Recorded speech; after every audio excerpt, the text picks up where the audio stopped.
Let's start off, I know it's not this question, but I've just been looking at the long list of Miss Havishams of everyone that's played her over the years. So, is it tricky to take on this role? You know, that has been done before and pictures have been drawn of her. Is it easy or difficult to take yourself to something? Well, when Mike came to me, I thought, oh, well, this is an original idea. It hasn't been done that, you know, at my middle age, usually older.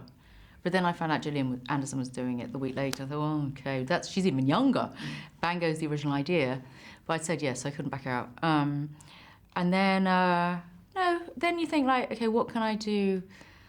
I just love whenever you're given a novel, there's a character that comes from a novel. You've got the whole novel of, you know, a whole funder library of information. So there was so much detail that I thought, to be honest, I didn't actually watch everybody else's. I watched bits of Martita, but everybody tends to do something that comes from their time. So that's very much a 1946, is it, performance? I don't know when it was done, but and to me there were just I just got it all from the book really, and also from what resonance it had to me. And I just saw her.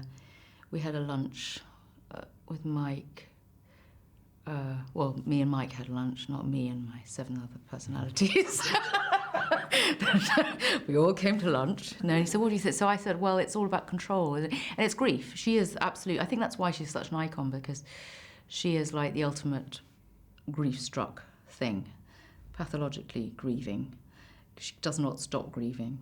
And when I looked at the book, and he said it is a bit of a fairy tale, and I looked at the book, and she is steeped in fairy tale.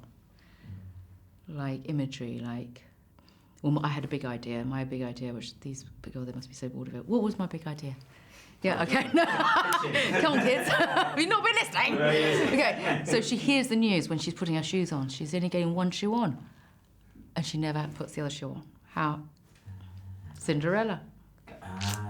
So I spent the whole performance, if you look closely, hobbling. Of course, now it looks as if I'm just hobbling because I'm trying to be old, which of course was exactly, I said, no, she's 45, and I'm proud to be 45 as Miss Havisham, but it does look as if I'm trying to be old. But in fact, it's because I got one shoe on, one shoe off.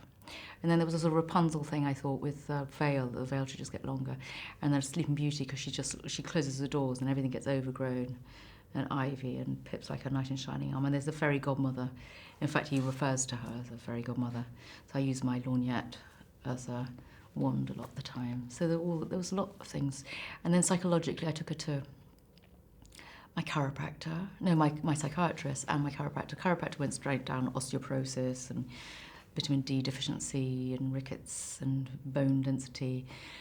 Psychiatrist, we went through people who stopped growing beyond a certain age, and people who've been really, really hurt tend to try and often end up being control freaks of some kind. So, you know, either you're control anorexia with trying to control what you eat, or with her, she's trying to control other people and their behaviours, and so she closes her world and only introduces young children. She can cope with young children, she can't cope really with adults. They're too threatening, and plays with them like us.